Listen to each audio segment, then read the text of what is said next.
I mean, where they were really that sick. Seemed like I got most of that.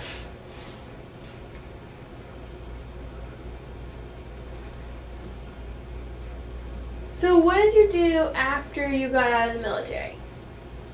After I got out of the military, You were how old? oh, I was, well, I got out in 57. And 14 from So you're 43? 43 or So what'd you do next?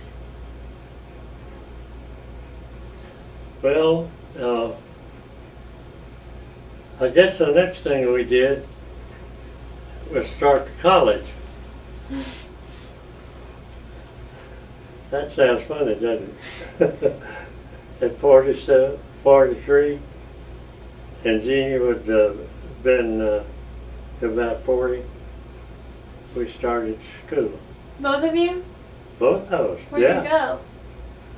Tyler Junior College. We went 18 months there. And then we didn't want to move the girls during the school year.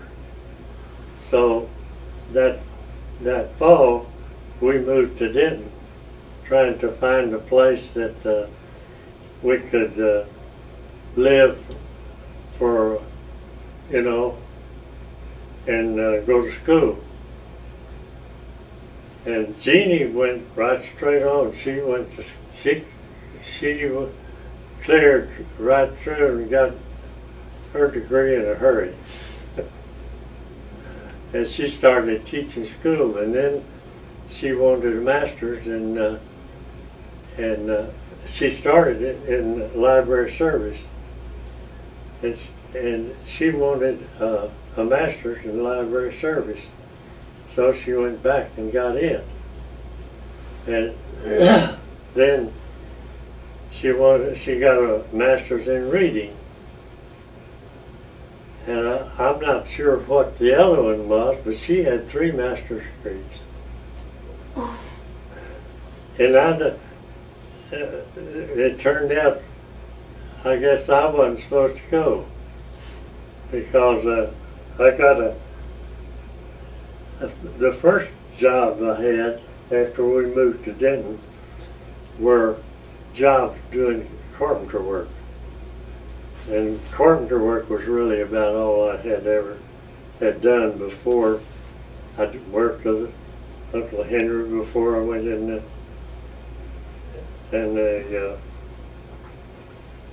service, and then after I got in the service, I was in charge of some of the, the shop to make all the boxes and stuff that we'd have to pack our stuff up and get it up ready to go on another front. And then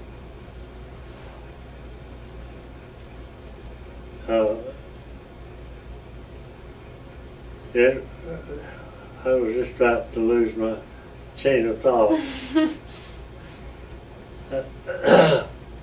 What? You were telling about your carpentry job. Oh, and the first thing that I had the kind of job I had when I went to Parris Island, and that was just after I got back out from overseas during World War II. And that job was, they had a big well, it was enough, there was enough lumber in the thing to keep the people busy working to keep up a base. And that was the biggest base we had. And so and they even had some pier material there that was 24 inches wide and 18 inches, well, 18 inches wide and 24 inches thick. Anyway, it's 24 by 18, and it was 30 feet long. They cut that out of big trees. And it was still rough cut, but that was to build a pier with. So they did all kinds of work, you know, from the finest carpentry that they could do, you know, building houses and keeping up the general's house and all the things that they do in it, and the clubs, and it was a chore. And we had different kinds of wood, and all they'd do is send a order out there for so much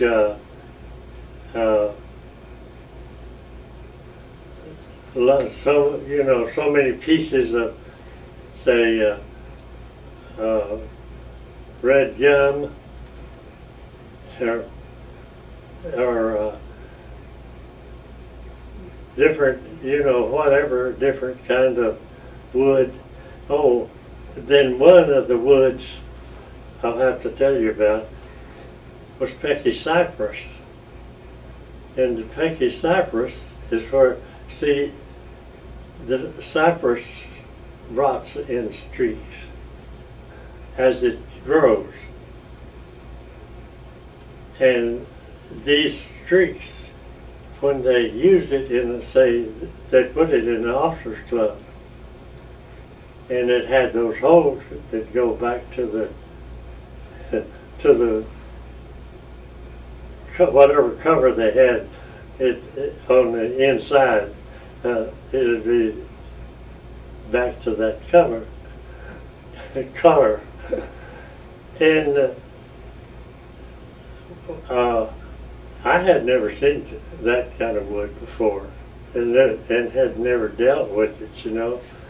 So I asked the boss from the shop, what in the world they use that stuff for? So I said, I couldn't even hardly figure out how to tell how much I had. And he says, well, you won't hardly have to figure that because we have so much of it is waste. He says, when you start using it, you use sections, you know, where you have a good section with maybe 3 or 4 holes in it. That's what they put up. Wow. Oh, it was a lot of fun. And during that time, that I was on Paris Island, I run the lumber yard all the time, you know. And they asked me if I knew anything about lumber. I said, well, I was raised on a farm. And I said, I can learn in a hurry. So it wasn't long until I went out there a week with another fellow, and we looked over the lumber and checked it out to see what kinds he had and where it was. So in the yard, the way our yard was built, we had a section over here with unload onto that, and then another section here. The building came together over the top, and that kept it dry. So,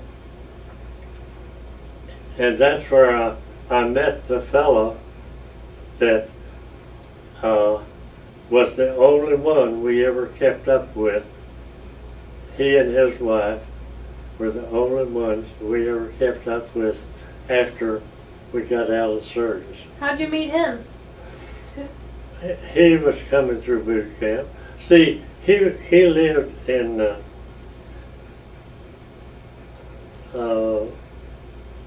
North Dakota or Montana or somewhere along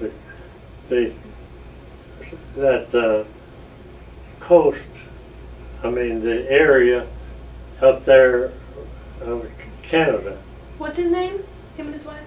He and his wife, Al Jurdy, and goodness, I can't call her name right now. But Al Jurdy was his name, and he was about 2 inches taller than me.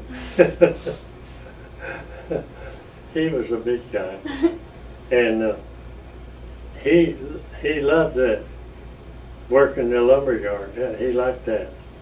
He wanted to get in where he was doing something where he would be building, you know.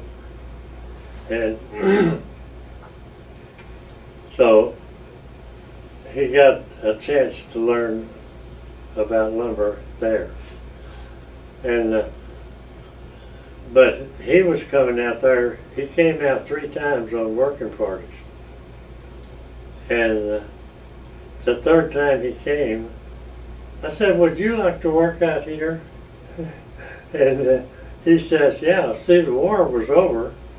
They just had to come in and serve a year. The people that, you know, that missed the draft because they were needed on the job where the, you know, that they were working.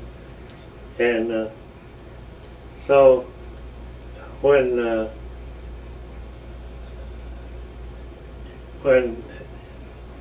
he said, "Sure, that's what I want to do," I went to the office and turned his name in and asked him if they could get him. I said, "He's a good worker and he's not going to stay after a year, so he's just got to finish up his year to get, you know, to be ready to move out." And they said, "Well, there's no need to send him overseas someplace and then have to bring him back." So he came out and then we got acquainted with his wife, and they'd come out with and visit, you know, us there, and they really enjoyed the children. Were they the couple when you got burned in the fire? Oh no, oh no.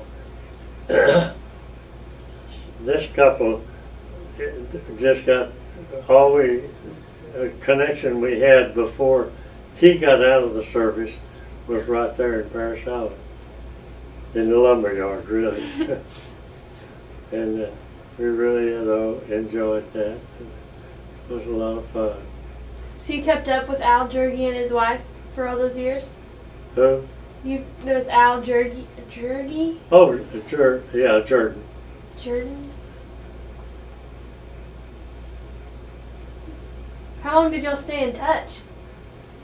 Till he, well, we knew when she died, and his sister wrote us a letter after he died.